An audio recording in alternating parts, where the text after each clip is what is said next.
Do you know what I find interesting? Short-lived states. There are many examples. In this video, we're going to talk about the Provisional Government of National Defense, which was set up here in Thessaloniki by the man you see behind me, Eleftherios Venizelos.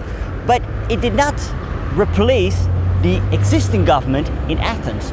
No, it was a time during the First World War there actually existed two Greeces. And in this video, we're going to talk about the Provisional Government of National Defense.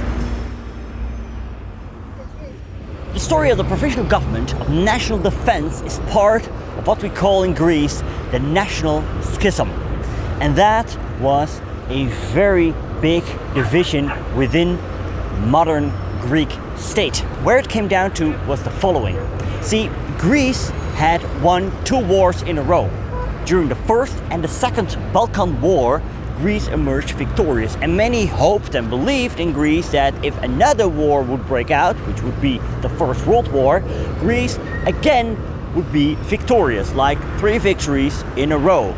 Not everybody agreed, and especially not King Constantine, the Greek king. See, his brother-in-law was the German Kaiser Wilhelm II. Now, do notice that Constantine did not advocate to join the Central Powers. Greece's position was unfavorable when it came down to that. However, he did advocate for neutrality. Politician Eleftherios Venizelos was very much against this. He believed that if Greece would join the Entente, the concept of the Grand Idea, in order uniting all Greeks in one country, would become a reality.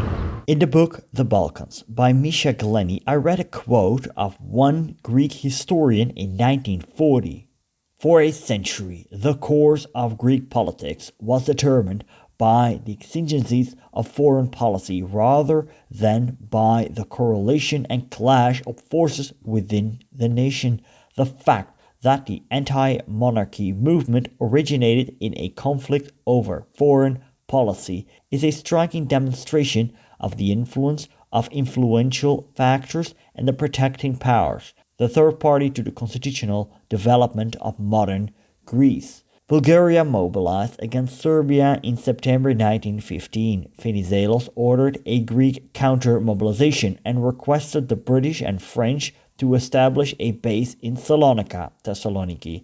That month, the Allies landed on the shores of northern Greece and made camp at Salonika. The king then dismissed Venizelos and the parliament. A group of Greek politicians, liberals, and representatives from the north formed the Revolutionary Committee of National Defense.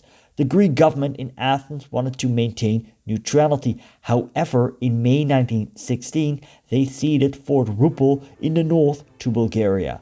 Bulgaria started an invasion in August that year. The Athens government refused to act on it. Many Greeks were outraged. Dissatisfied Greek officers had come together in Salonika and were determined to join the Entente. The National Defense coup d'etat occurred on the 17th of August 1916. It was backed by the Allies. Pro-Venizelos troops blockaded the headquarters of the Greek Third Corps. A firefight broke out, which was started by the French.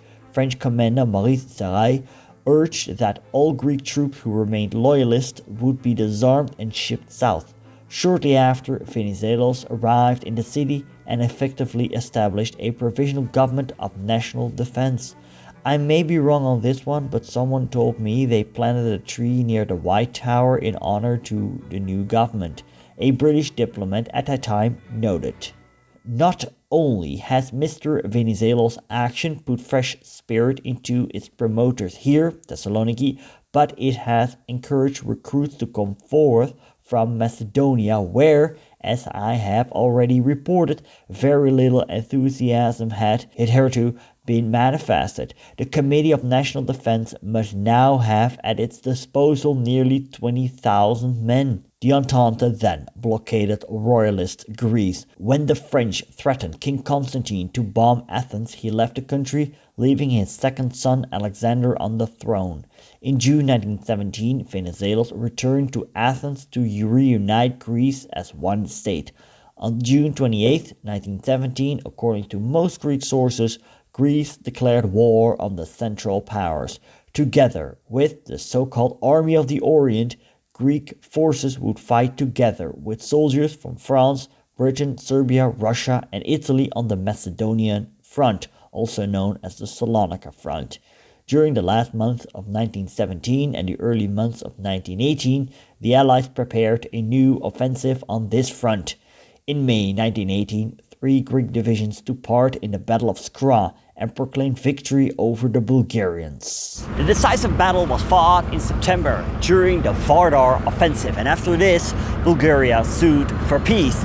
The armistice of Salonika was signed on the 29th of September 1918. For a third time in a row, Greece was victorious in a war. I did cover the story of Greece during the First World War on this channel, so if you're interested in the full story, you click right here.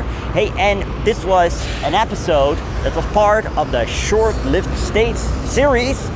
There existed many short-lived states in history, so go all out. It's right here, the playlist for you.